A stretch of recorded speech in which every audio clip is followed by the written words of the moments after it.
Greetings everyone, this is Arya Verma from team of Legalstan. तो आज हम ट्रांसफ़र ऑफ प्रॉपर्टी एक्ट जो कि 1882 का है उसके बारे में क्लैट पीजी के लिए पिछले 6 से 7 साल का पीवाईक्यू देखेंगे, उसके एनालिसिस करेंगे। ठीक है, तो हम आपका टाइम वेस्ट ना करते हुए थोड़ा सा आगे बढ़ते हैं और देखते हैं क्यों हमारे लिए क्लैट पीजी के लिए बहुत ज़्यादा ज़रूरी है।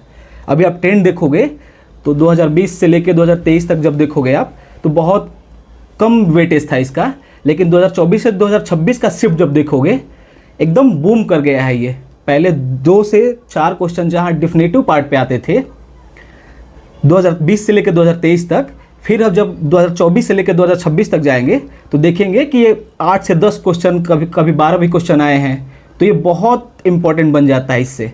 ठीक है, तो आते हैं इसके थोड़ा एनालिसिस पे। अब देखते हैं ईयर वाइज। तो 2020 में जब हम देखेंगे तो ओनली 2 क्वेश्चन आए हैं। किस चीज़ पे आया है? सिर्फ बेसिक कंसेप्ट पे आया है। डिफिनीशन ऑफ इमूवेबल प्रॉपर्टी पे आया है, जनरल टीपीए प्रिंसिपल पे आया है। 2021 का जब देखेंगे 2 क्वेश्चन फिर से, यहाँ मॉर्गेज के बारे में बेसिक्स आया है, डॉक्ट्रिनल क्वेश्चन एंड ट्रांसफ़र पे आया है। तो ये मतलब 2020 से 2023 तक, एक 22 में भी देख लो आप 3 क्वेश्चन ओनली, थोड़ा सा एक्सटेंड हुआ है। जहाँ इंपॉर्टेंस 2020 और 21 में 2-2 क्वेश्चन का था, फिर से 2022 में और 2023 में एक क्वेश्चन बढ़ता गया है। इसमें 2022 में 3 क्वेश्चन आए हैं। 3 क्वेश्चन में क्या था, कौन सा इसका मोस्ट इंपॉर्टेंट पार्ट लगा? लीज के डिफिनीशन पे, जो सेक्शन 105 में डिफाइंड है। विल और गिफ्ट डिस्टिंक्शंस के बारे में बताया गया। आप जानते हैं विल क्या होता है, गिफ्ट क्या होता है। विल मतलब कि कोई डेथ कर रहा है और किसी के प्रॉपर्टी के बाद को ट्रांसफ़र करके गया है तो वो कंडीशनल हो जाता है कि वो डेथ करेगा तब मतलब ट्रांसफ़र होगा। गिफ्ट क्या होता है? इंस्टेंट ट्रांसफ़र हो जाता है। ठीक है, 2023 में देखेंगे अब 4 क्वेश्चन। धीरे धीरे आप देख रहे हो कि बढ़ता जा रहा है नंबर ऑफ क्वेश्चंस। इसमें क्या है? लीज ऑफ माइनिंग जो कि 105 में डिफाइंड है। एस्टेट एंड बोना वैकेंसिया, इसके बारे में आप जानते ही होंगे कि एस्टेट एंड बोना वैकेंसिया का मीनिंग क्या होता है यहाँ पे, कि अगर कोई प्रॉपर्टी है जिसका आप कोई लीगल एयर्स नहीं बचा है, जैसे मेरे गार्जियन है, मेरे फादर हैं, अगर मतलब मेरे अभी उनका सन हूँ, अगर कोई सन नहीं है, अगर उनके बाद अगर उनकी डेथ हो जाती है, कोई रिलेटिव नहीं है, तो वो प्रॉपर्टी किसको जाएगी? ये स्टेट एंड बोना वैकेंसिया में आ जाता है। ठीक है, अब हम मेजर बूम जहाँ से स्टार्ट होता है उस पार्ट को कवर करते हैं, जो कि 2024 से लेके 2026 तक का है। बहुत बहुत इंपॉर्टेंट। सीधा देखो आप 2023 में जहाँ 4 क्वेश्चन था, सीधा 2023 में जहाँ 4 क्वेश्चन था, सीधा 24 में कितना हो गया है? 10 क्वेश्चन हो गया है।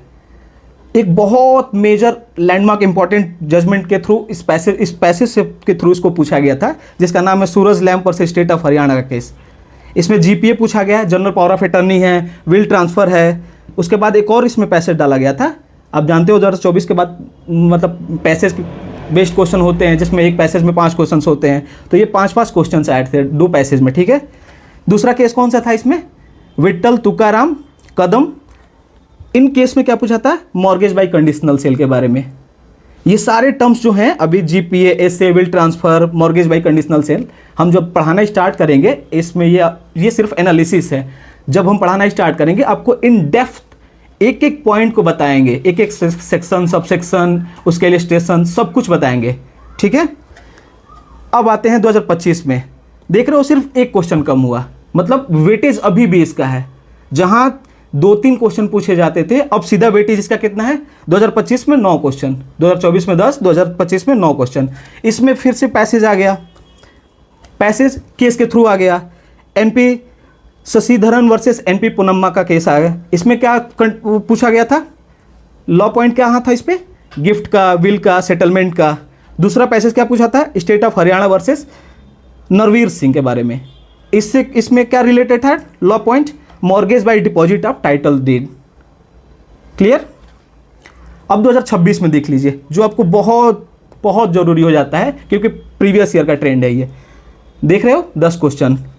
क्लियर आपको दिख रहा है ना कि कैसे बूम किया है 2020 से 2026 तक आने में? जहां 2 क्वेश्चन वहां 10 क्वेश्चन, इसलिए मेजर वेटेज रखता है ये। अब ऐसा नहीं है कि बस कॉन्स्टिट्यूशन, जूरिस्प्रूडेंस पढ़ के आप बहुत अच्छा बूम कर जाओगे, इसको भी आपको पढ़ना पड़ेगा।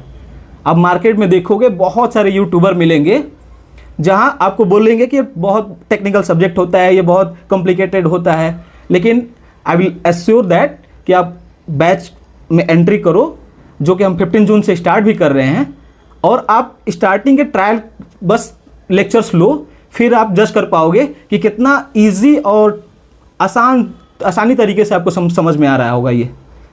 ठीक है, तो 2026 में कौन सा केस पूछा था इसमें?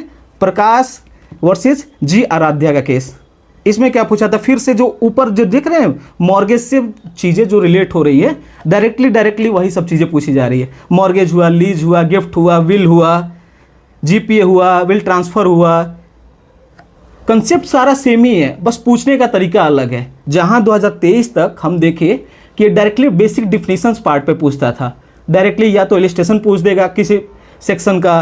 अब क्या कर रहा है कि पूरा पैसेज आ रहा है, इंपॉर्टेंट जजमेंट कोई पढ़ लो। जजमेंट हम वीडियो भी डाल रखे हैं कि आपको जजमेंट पढ़ना कैसे है, जो कि एकदम मेजर चंक होता है। ये अगर सीख गए आप तो बहुत अच्छे से टीपीए को समझ पाओगे। ठीक, तो अब तक हमने कितना देखा? टोटल 40 क्वेश्चन आए हैं। ठीक है, तो टोटल नंबर ऑफ क्वेश्चन हमने कितना देखा? 40 क्वेश्चंस 2020 से लेकर 2026 तक आए हुए हैं। तो यहाँ से हम 2020 से लेकर 2026 तक अभी हमने क्या देखा कि शिफ्ट क्या हुआ है, कैसे चेंज हुआ है। तो इसका बहुत ज़्यादा वेटेज बढ़ गया, टीपीए एक्ट का बहुत वेटेज बढ़ गया, 2 से सीधा 10 क्वेश्चन, समझ रहे हो, 5 टाइम्स। शिफ्ट इन पैटर्न हो गया, जहाँ 2 क्वेश्चन आते थे अब कितने आ रहे? 10 क्वेश्चन। और किस पे मेजर फोकस कर दिया है ये? आप अब डॉक्ट्रिन्स को, डायरेक्ट डेफिनेशंस को भूल जाइए, ये मेजर शिफ्ट कर दिया है डायरेक्टली केसेस पे। सुप्रीम कोर्ट के लैंडमार्क केसेस हो गए, हाई कोर्ट के लैंडमार्क केसेस हो गए। जब हम स्टार्ट करेंगे अपना बैच तो कंप्लीट आपको अच्छे से इन डेप्थ बताएंगे कि कौन सा इंपॉर्टेंट है। हम आपको पूरा सीक्वेंस देंगे कि किसको पढ़े आप, कौन से हाईली चांसेस हैं एग्जाम्स में आने के लिए। ठीक है, और कुछ टॉपिक्स जो इसको फेवरेट बन गए हैं। टीपीए एक ऐसा तो नहीं है कि 1 से लेकर एंड तक कोई भी सेक्शन पूछ दे रहा है। ये हमने अभी तक क्या देखा? मॉर्गेज बहुत पूछ रहा है, गिफ्ट, विल, लीज, ये सब बहुत ज़्यादा पूछ रहा है।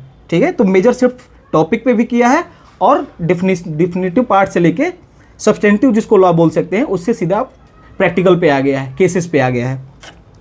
अब आते हैं हम नेक्स्ट स्लाइड पे, जो कि 10 रिपीटेडली आज टॉपिक्स एंड सेक्शन और डॉक्ट्रिन्स के बारे में बात कर रहा है ये। तो पहला इसमें कौन सा इसका फेवरेट बना हुआ है? सेक्शन 58C, जो किस चीज़ के बारे में बात कर रहा है? Mortgage by conditional cell. Mortgage by conditional cell, पहले तो आप जान लो कि मॉर्गेज टर्म टीपीए का है, कंडीशनल सेल एक, पहले आप अगर कॉन्टेक्ट थोड़ा सा भी पढ़े हो तो वहाँ भी कंडीशनल सेल में हम बहुत कुछ पढ़ते हैं। तो ये बस थोड़ा सा लिंक किया है टीपीए को कॉन्ट्रैक्ट से। अभी हम देखेंगे बहुत सारे लिंकेज है। टीपीए आप जब पढ़ते हो तो आपको लिमिटेशन एक्ट भी पढ़ना होता है, रजिस्ट्रेशन एक्ट भी पढ़ना होता है, और एसआरए भी पढ़ना होता है, स्पेसिफिक रिलीफ एक्ट भी पढ़ना होता है। ठीक है, तो मैं ये आपको गारंटी दे रहा हूँ कि जब हम पढ़ेंगे तो सब कुछ लिंक करके पढ़ेंगे। ठीक है, तो पहला ये क्या है? Mortgage by conditional cell. ये क्या आप बात कर रहे हैं? जैसे आप समझ लो कि कोई लोन लिए हो, किसी बैंक से लोन लिए हो या किसी से भी लोन लिए हो, ठीक है, और आप उसके पास कुछ पेमेंट, कुछ वो डीड रखे हुए हो, या कोई भी कंसिडरेशन अमाउंट का जो मतलब वैल्यूएबल चीज़ है उसके पास कुछ रखे हुए हो आप, अगर वो लोन पे नहीं करते हो तो वो आपका वैल्यूएबल थिंग कुछ भी हो, वो जिसके पास गिरवी है, जिसके पास मॉर्गेज है, वो उसके ऊपर डिपेंड हो जाता है कि वो चाहे तो उसको बेचकर अपना पैसा ले, आपका लोन कंप्लीट कर सकता है, जो इंटरेस्ट उस पर लगेगा वो उस पर कंप्लीट कर सकता है। ठीक है, तो ये मॉर्गेज बाय कंडीशनल सेल में ये सारी चीज़ें कवर होंगी। मॉर्गेज बाय डिपॉजिट, अब टाइटल डीड, टाइटल डीड मतलब तो समझते ही हो, जिसको एकदम आपको लेमन बोलूँ तो ऐसे हिंदी में उसको क्या बोलते हैं? दस्तावेज बोलते हैं। तो अगर मतलब जहाँ पे आप वैल्यूएबल थिंग्स में मैं बोल रहा था पहले टर्म में कि कुछ भी हो सकता है, यहाँ पे आप कोई भी प्रॉपर्टी के डीड रखते हो, जैसे प्रॉपर्टी पेपर्स हो गए घर के, या कोई भी वैल्यूएबल थिंग का आप अगर डीड रखते हो, कोई पेपर देते हो और फिर लोन लेते हो, तो ये इसमें आ जाता है mortgage by deposit of title deeds, जो कि सेक्शन 58 में कवर हुआ है, 58 सब सेक्शन F में। सेल ऑफ इमूवेबल प्रॉपर्टी, जब हम प्रॉपर्टी एक्ट स्टार्ट करेंगे तो पहले तो हम बहुत इंपॉर्टेंट थिंग जानेंगे कि इमूवेबल प्रॉपर्टी होता क्या है, और उसका पहले ये जान लेंगे इमूवेबल प्रॉपर्टी क्या होता है, फिर उसको सेल से कनेक्ट करेंगे कि सेल इसका कैसे होता है। ठीक है, ये नीचे वाली पोर्शंस को आप कवर करते जाना, या तो आप स्क्रीनशॉट ले लो, वैसे तो हम इसको इस PDF को इस वीडियो में लिंक कर देंगे, आप नीचे जाके डिस्क्रिप्शन में डाउनलोड भी कर सकते हो। तो ये सेल ऑफ इमूवेबल प्रॉपर्टी को जब हम देखेंगे तो 2024 में भी पूछा गया है, 2026 में भी पूछा गया है। ऊपर हमने क्या देखा, mortgage by deposit of title deed, जो कि 2025 में पूरा का पूरा एक पैसेज पूछा गया था। मतलब 5 नंबर का क्वेश्चन जो बहुत बहुत इंपॉर्टेंट होता है आपके रैंक को बूस्ट करने में। ठीक, वैसे ही सेल ऑफ इमूवेबल प्रॉपर्टी 2024 में भी 2026 में भी। ठीक, लीज, सिंपल जानते हो कि लीज में ओनरशिप बस ट्रांसफर नहीं होती है, किसी को हम रेंट देते, एज ए रेंट समझ लो। ठीक है, आप राइट टू एंजॉय आप प्रॉपर्टी कंप्लीटली करते हो, बस आपके पास ओनरशिप नहीं होती है, जो कि सेक्शन 105 में कवर हुआ है। इसको हम भी अच्छे से इंडेप्थ पढ़ेंगे। गिफ्ट, गिफ्ट जानते ही हो कि जो भी गिफ्ट करता है कोई भी हो, इंस्टेंट ओनरशिप ट्रांसफ़र हो जाती है, इसमें कोई कंडीशन नहीं होता है, कोई कंडीशनल चीज़ नहीं होती है।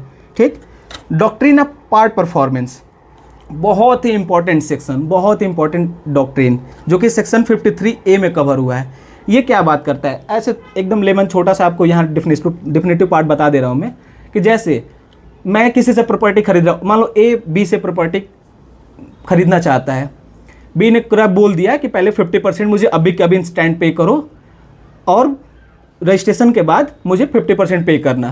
तो अगर पर्सन A ने 50% पे किया है तो B की भी कंडीशन बनती है, B की भी लायबिलिटी बनती है कि पेमेंट के बाद, कंप्लीट पेमेंट के बाद वो जल्दी से जल्दी रजिस्ट्रेशन कराए। ठीक है, तो ये डॉक्ट्रिन ऑफ पार्ट परफॉर्मेंस में आ जाती है। अब ये भी एक बहुत इंपॉर्टेंट कंसेप्ट है, जो कि अभी तो हम देखे ही कि mortgage by conditional sale versus sale of repurchase condition क्या होती है, इसको भी हम इन डेप्थ कवर करेंगे।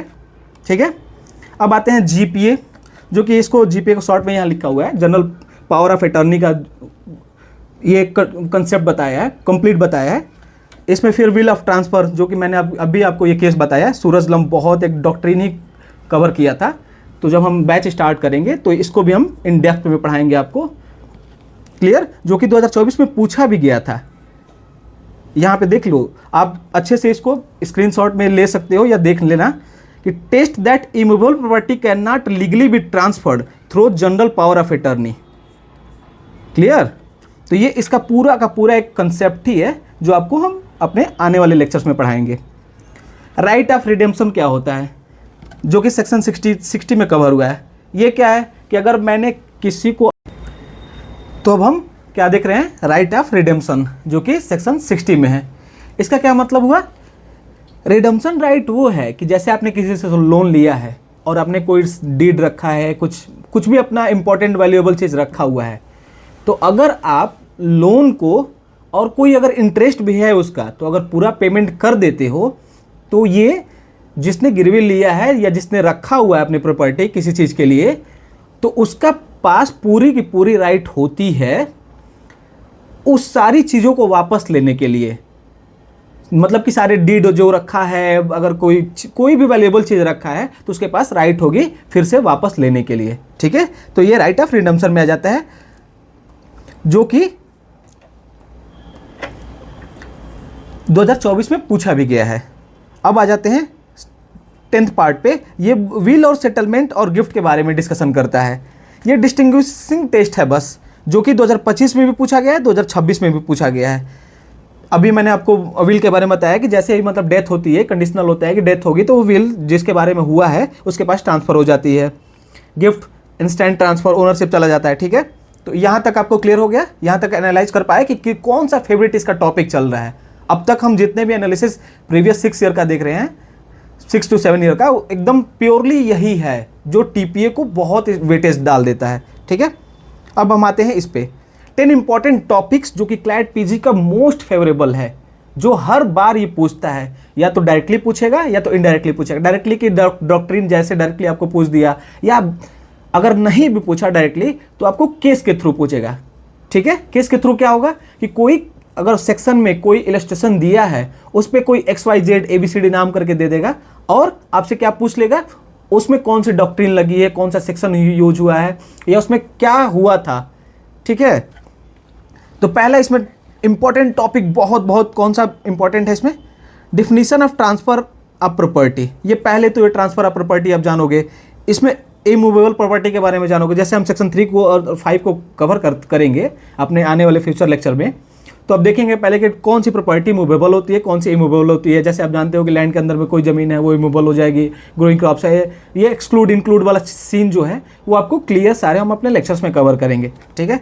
सेकेंड पार्ट में पार्ट परफॉर्मेंस मैंने आपको अभी बताया, जो कि सेक्शन 53A में कवर हुआ है। पार्ट परफॉर्मेंस क्या है कि मैं अगर वो जिससे मुझे प्रॉपर्टी खरीदनी है, अगर उसने बोला कुछ कंडीशन रखा कि आप 50% पे करो, 30% पे करो, 20% पे करो बिफोर रजिस्ट्रेशन, तो आप पे कर दिए तो उसकी भी लायबिलिटी बन जाती है कि वो पे करे, ठीक है।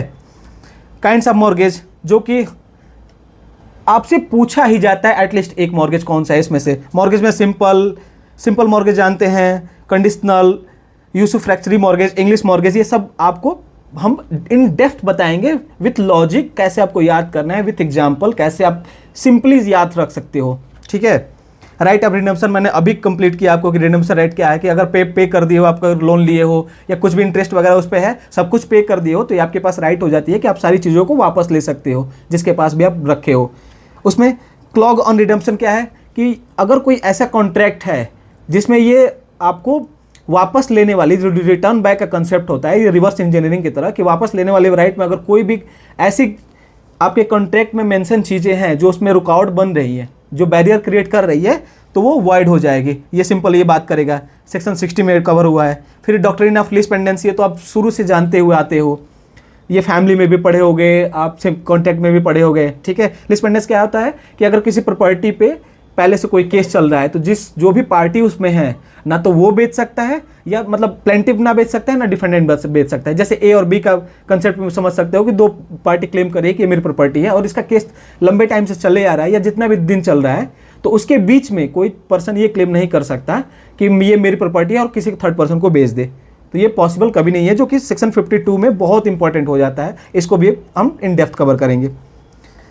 रूल अगेंस्ट परपेचुइटी, ये तो आप अच्छे से जानते हो कि टीपीए ये क्लेम करता है, टीपीए का ऑब्जेक्टिव ही यही है कि अब हम रूल अगेंस्ट परपेचुइटी देखते हैं। तो जब हम टीपीए को पूरा डेप्थ एनालिसिस करेंगे तो हम देखेंगे कि रूल अगेंस्ट परपेचुइटी सिंपल, एकदम सिंपल ये बात करता है कि प्रॉपर्टी हमारी एक ही फैमिली में ना रहे।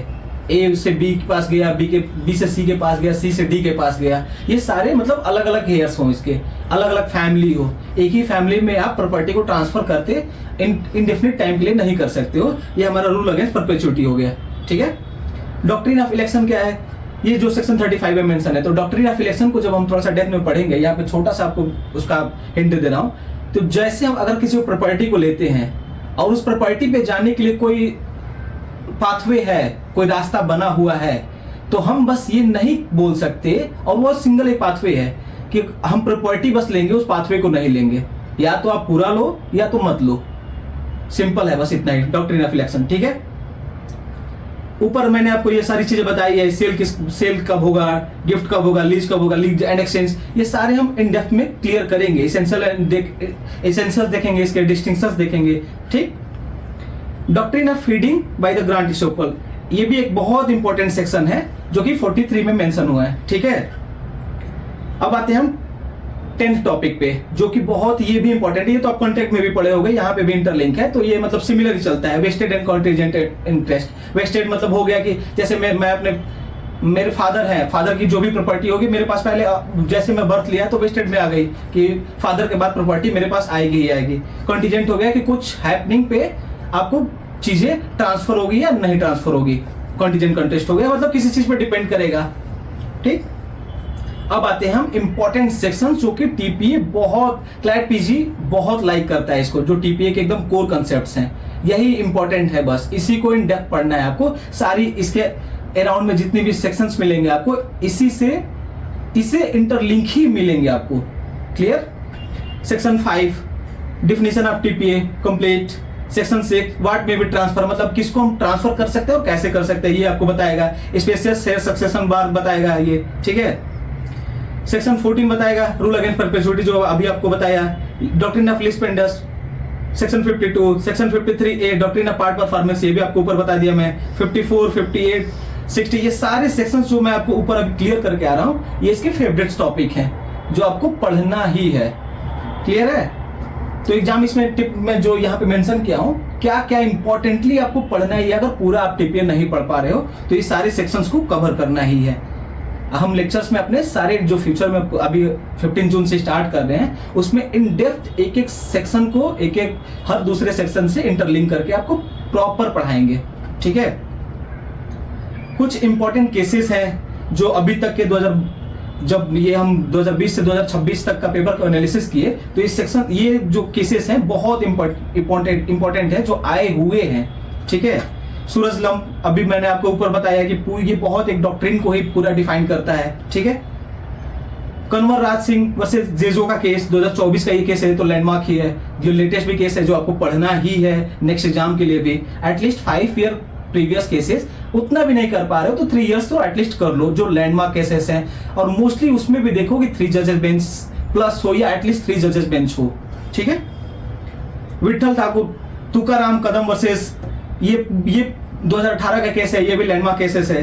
ठीक है, स्टेट ऑफ हरियाणा जो ऊपर अभी मैंने आपको डिस्कस किया, ये सेल डेट के बारे में बताएगा। सेक्शन 58F जो अभी हमने ऊपर आपको बताया। ठीक है, instrument registered instrument under section 59 के बारे में बताएगा कि कैसे, मतलब अभी आप जानते हो कि रजिस्ट्रेशन एक्ट कहता है कि कोई भी अगर प्रॉपर्टी 100 रुपए से अधिक की है, 100 रुपीज से एक्स्ट्रा अमाउंट की है, तो आपको रजिस्टर करा लेना चाहिए। अगर उसमें आप इंटरेस्ट चाहते हो तो अपने राइट क्लेम करना चाहते हो बाद में तो। ठीक है, एमपी शशिंदरन वर्सेस एमपी पुनम्मा का केस ऊपर मैंने ये भी डिस्कस किया आपको। विल और सेटलमेंट और गिफ्ट के डिस्टिंक्शन को बताता है, इसको डेफिनेटिव पार्ट भी देता है और उसके बीच का डिस्टिंक्शन भी देता है। ठीक है, चेनामल वर्सेस मुनी मलैया 2005 का केस है। ठीक है, तुलसी चंद्रिका प्रसाद का केस 2006 का केस है। ये सारे केसेस जो मैं यहाँ पे मेंशन किया हूँ ये बहुत ही लैंडमार्क है और ये केसेस आए हुए हैं, तो इसको छोड़ना तो नहीं है एकदम। आपको एक्स्ट्रा केसेस हमें और करने हैं, लेकिन इसको ये बेसिक्स हैं, ये फंडामेंटल हैं जो आपको करना है। जैसे कॉन्स्टिट्यूशन में कुछ केसेस फंडामेंटल आप भी जानते हो कि स्वानंद भारती केस में निर्वा मेल, मनेका गांधी, वैसे ये टीपीए के लिए है। नेक्स्ट केस कौन सा है? प्रकाश वर्सेस जी आराध्या का केस 2023 का है, ये भी लैंडमार्क है। कपिल बेन वर्सेस अशोक कुमार, ये भी केस लैंडमार्क है, 2020 का है। राम शरण लाल वर्सेस डोमिनिक कौर का, ये भी केस हमें पढ़ना है पूरा। हम इन डेप्थ एक एक केस को पढ़ेंगे। यहाँ पे आप देख लो कि कौन से केसेस हैं जो इंपॉर्टेंट है और कौन से ईयर का है। ठीक है, तो हम यहाँ पे क्या देख रहे हैं कि 2024 के बाद टीपीए पैसेजेस के लिए मतलब फेवरेट बन चुका है और वो पैसेजेस केस के थ्रू आ रहे हैं। अगर आपको each and every section in depth clear है, उसके लिस्टेशन क्लियर है, तो आप 2024 के बाद से जो पैटर्न जो बूम हुआ है टीपीए का वेटेज में, वो सारी चीजें कॉमन सेंस से कर लोगे। बस आप कोई भी केस पढ़ रहे हो तो सेक्शन के साथ उसको इंटरलिंक करो, उसके डॉक्ट्रिन के साथ इंटरलिंक करो, और क्यों है कैसे है ये बस इस चीज पे फोकस करना है आपको। ठीक है, तो यहां तक हमने इन डेप्थ एनालिसिस कर लिया है और हम अब टीम लीगल स्थान 15 जून को अपना बैच स्टार्ट करें क्लैट पीजी 2027 के लिए। तो मैं रिक्वेस्ट करूंगा कि आप आओ और एटलीस्ट ट्रायल के हमारे जो लेक्चर्स होंगे वो कवर अप करो। आपको बिल्कुल मजा आने वाला है। टीपी अगर जो आपका फेवरेट नहीं भी होगा तो आपको ऐसे पढ़ाया जाएगा कि आपको मजा 100% आएगा, कहोगे कि ऐसा किसी ने नहीं पढ़ाया, ऐसा मार्केट में कोई नहीं है। ठीक है, तो मिलते हैं आपसे हम आने वाले लेक्चर्स में 15 जून को। तो प्लीज सब्सक्राइब करें, हमारे साइट को विजिट करें। अभी के लिए इतना ही, थैंक यू।